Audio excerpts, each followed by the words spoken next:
하나님의 말씀은 구약성경 144면 출애굽기 40장 1절에서 16절의 말씀을 찾아서 교독하시겠습니다. 여호와께서 모세에게 일러 가라사대 너는 정월 초 1일에 성막 곧 회막을 세우고 또 증거궤를 들여놓고 또 장으로 그 궤를 가리우고 또 상을 들여놓고 그 위에 물품을 진설하고 등대를 들여놓고 불을 켜고 또 금향단을 증거궤 앞에 두고 성막문에 장을 달고 또 번제단을 회막의 성막문 앞에 놓고 또 물두멍을 회막과 단 사이에 놓고 그 속에 물을 담고 또 뜰 주위에 포장을 치고 뜰문에 장을 달고 또 관유를 취하여 성막과 그 안에 있는 모든 것에 발라 그것과 그 모든 기구를 거룩하게 하라. 그것이 거룩하리라. 너는 또 번제단과 그 모든 기구에 발라 그 안을 거룩하게 하라. 그 단이 지극히 거룩하리라. 너는 또 물두멍과 그 받침에 발라 거룩하게 하고 너는 또 아론과 그 아들들을 회막문으로 데려다가 물로 씻기고 아론에게 거룩한 옷을 입히고 그에게 기름을 부어 거룩하게 하여 그로 내게 제사장의 직분을 행하게 하라. 너는 또 그 아들들을 데려다가 그들에게 겉옷을 입히고 그 아비에게 기름을 부음같이 그들에게도 부어서 그들로 내게 제사장 직분을 행하게 하라. 그들이 기름 부음을 받았은즉 대대로 영영이 제사장이 되리라 하시매 모세가 그같이 행하되 곧 여호와께서 자기에게 명하신 대로 다 행하였더라. 아멘. 할렐루야. 서로에게 평강의 복을 기원하는 마음으로 샬롬 인사 나누시기 바랍니다. 샬롬. 샬롬. 수요 새벽 기도에 잘 나오셨습니다. 오늘 수요 예배가 저녁 7시 반에 본당에서 드려지게 되겠습니다. 우리 오늘 본 말씀을 읽으면서 몇 장을 건너 뛰었구나 이렇게 발견하신 분들이 계실 거예요.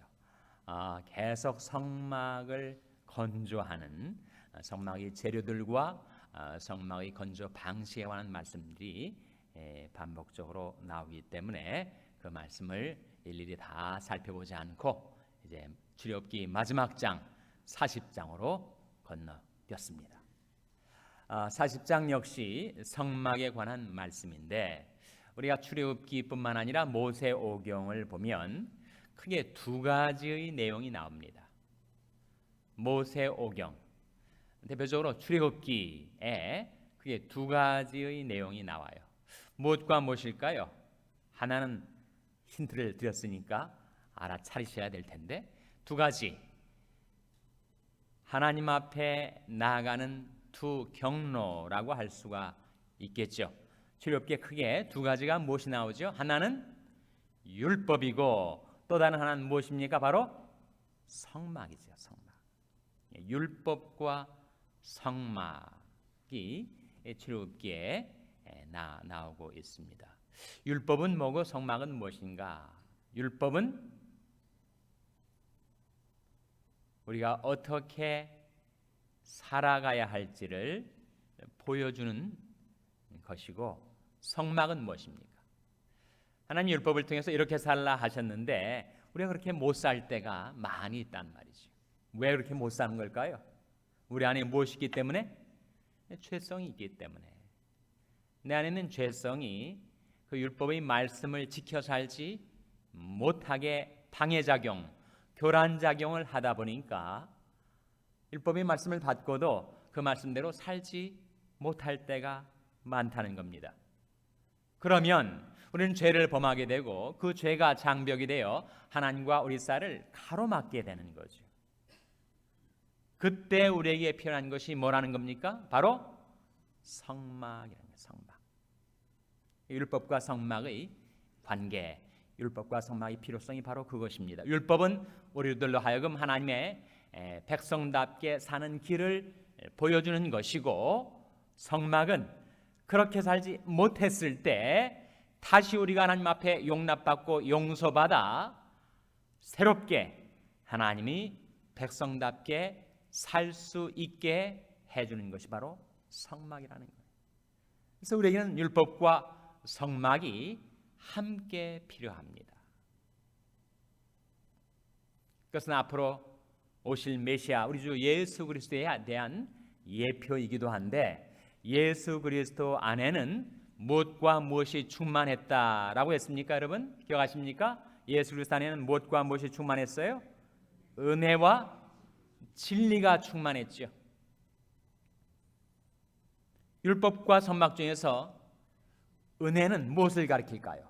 은혜는 성막을 가리키는 거죠. 율법은 뭘 가리키는 겁니까? 진리를 가리키는 거죠. 그러니까 우리가 하나님 앞에 나아갈 때 우리가 하나님이 자녀답게 살 수 있는 진리도 필요하고 그 진리대로 살지 못했을 때 우리를 용납해주고 하나님과의 교제를 회복시켜주는 은혜도 필요한 거죠. 우리 주 예수 그리스도에게는 은혜와 진리가 충만하십니다. 우리는 은혜로 용납받고 진리 따라 살아가는 자들인데 바로 이 출애굽기에 율법과 성막이 함께 있어서 율법은 우리가 어떻게 살아야 할지를, 성막은 그렇게 살지 못할 때 우리가 어떻게 다시 용납받고 용서받고 새롭게 하나님의 자녀답게 살 채비를 차릴 수 있을지를 보여주는 것입니다. 신약에서는 우리 주 예수 그리스도의 양대 속성을 은혜와 진리라고 말씀하셨는데 구약에서는 하나님의 양대 속성을 무엇과 무엇으로 표현하지요? 기억하십니까? 바로 인자와 진실로 표현을 합니다. 우리 하나님은 인자와 진실이 많으신 하나님이로다라고 성경은 증거하고 있어요. 그러니까 하나님의 양대 속성을 구약에서는 인자와 진실로, 신약에서는 은혜와 진리로 증거하고 있는데 그 양자의 관계가 어떻게 되겠습니까? 인자는 뭘 가리켜요? 인자는 은혜를 가리키는 거죠. 진실은 뭘 가리키겠습니까? 진리를 가리키는 것이죠.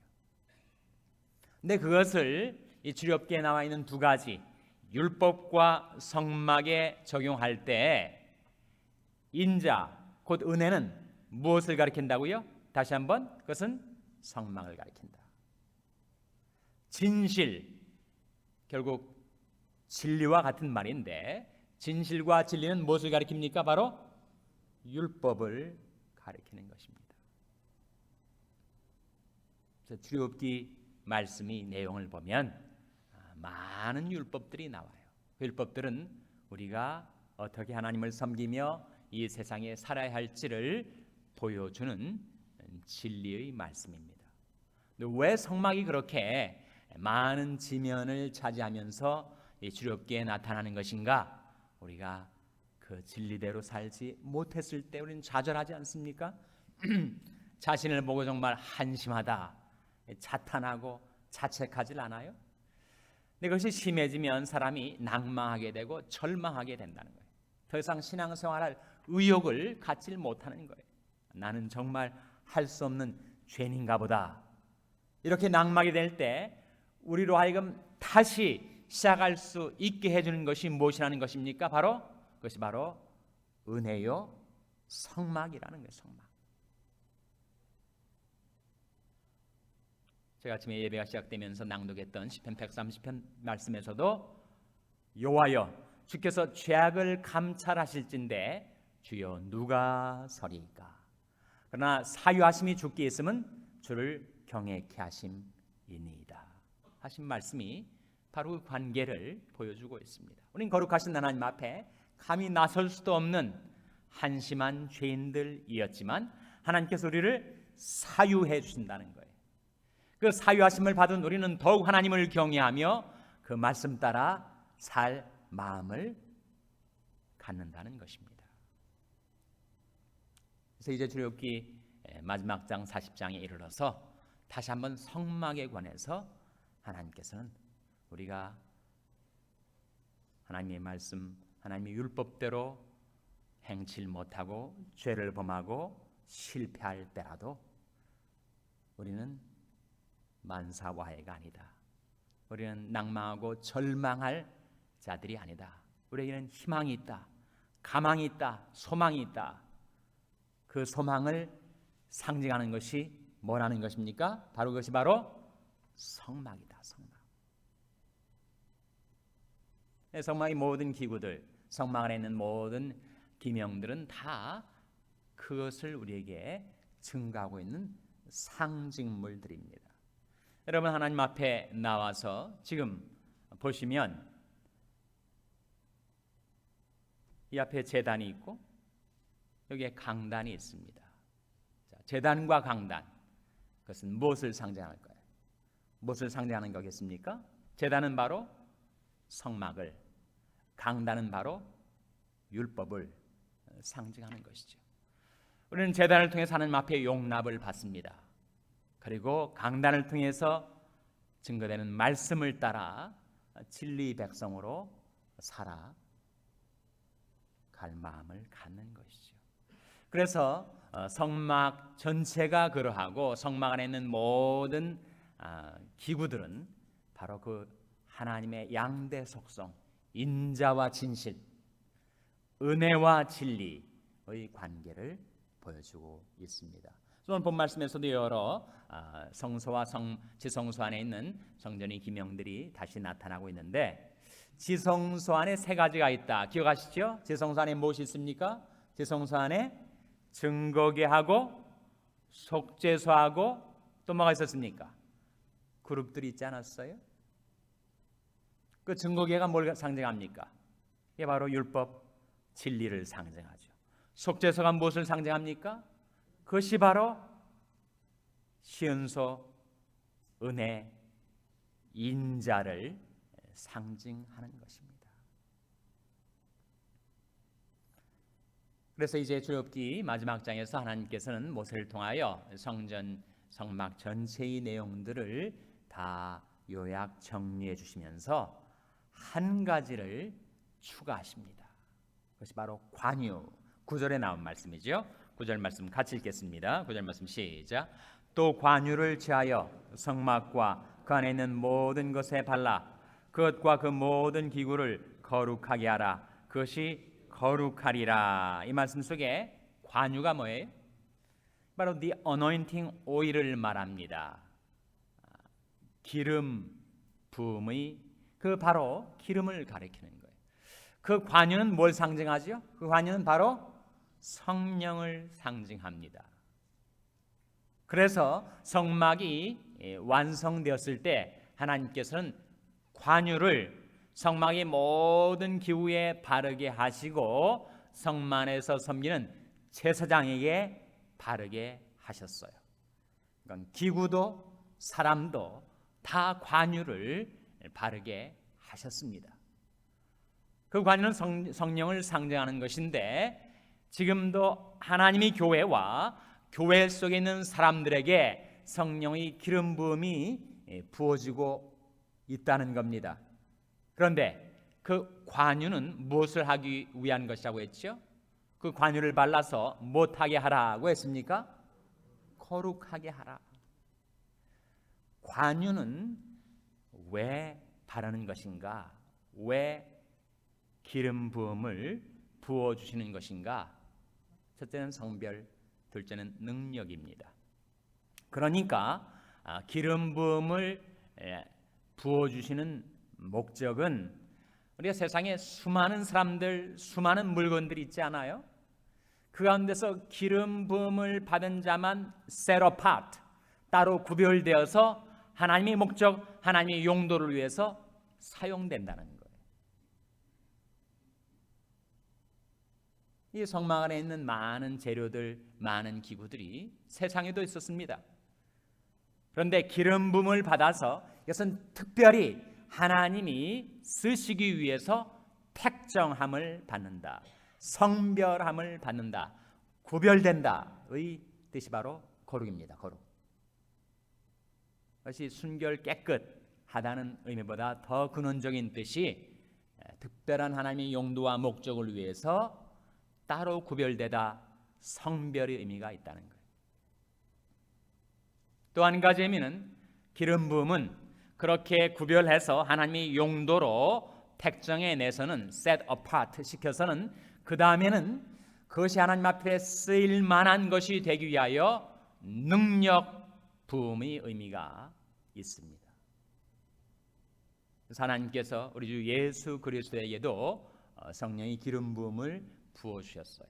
사도행전 10장 38절에 나오는 말씀인데, 하나님이 나사렛 예수에게 성령과 능력을 기름 붓듯 하셨음에 저가 두루 다니시며 착한 일을 행하시고 마귀에 눌린 모든 자를 고치셨으니 이는 하나님이 함께 하셨습니다. 하나님께서도 우리 주 예수 그리스도에게 성령과 능력을 기름 붓듯 부어주신 목적은 우리 주 예수 그리스도를 성별하셔서 하나님이 사람을 구원하시는, 살리시는, 고치시는 하나님의 구원 역사에 쓰시고 능력범을 아울러 주셨다. 그런 의미가 있습니다. 성전의 성막의 모든 기구에다가 이 관유를 바르고, 그리고 제사장들에게 이 관유를 바르게 하신 이유는 하나님의 목적을 위해서 성별하셔서 그 쓰임받기에 합당한 능력을 부어주셨다. 그런 의미가 있습니다. 여러분이 바로 하나님의 성전에서 하나님을 섬기는 제사장들입니다. 구약에는 특별히 아론 자손, 아론 가문만을 따로 한정했지만 이제 예수 그리스도 안에서 모든 하나님의 백성들에게 그 놀라운 특권을 부여해 주신 거예요. 오직 너희는 택하신 족속이요 왕 같은 뭐라고 했습니까? 제사장들이요. 그래서 하나님께서 여러분에게도 관유를 발라주신 거예요. 성령의 기름 부음을 부어주신 것입니다. 그것은 세상 가운데 여러분을 성별하셔서 하나님의 목적, 하나님의 용도를 위해서 쓰시고자 하시며 여러분이 거기에 합당한 도구가 될 수 있도록 능력을 부어주시기 위함입니다. 그래서 이제 출애굽기 마지막 장에 이르러서 우리는 출애굽기 전체의 메시지가 바로 그것이구나. 인자와 진실이 많으신 하나님께서 성막을 통해서 우리를 용납하시고서는 율법을 통해서 우리에게 하나님의 백성답게 살 수 있는 길을 제시해 주시는 것인데, 특별히 그렇게 살아갈 수 있도록 우리에게 관유를, 성령의 기름 부음을 부어 주셔서 우리로 하여금 하나님의 목적과 용도를 위해서 성별되어 그 일을 감당하는 그런 도구가 될 수 있도록 능력을 부어 주시는 것이구나. 그렇게 깨달으시면 출애굽기 메시지를 여러분이 잘 포착하신 것입니다. 이 아침에 하나님 앞에 나온 저와 여러분을 하나님께서 성막을 통하여, 곧 은혜를 통하여 용납해 주시고, 말씀을 통하여, 율법을 통하여 우리가 행할 길을 제시해 주시고, 그렇게 살아갈 수 있도록 여러분과 여러분의 자녀들 위해, 여러분의 교회 위에 성령의 기름 부음을, 성령과 능력을 기름 붓듯이 부어주시기를 주님의 이름으로 축원합니다. 기도하시겠습니다. 오늘 말씀을 기억하며 하나님,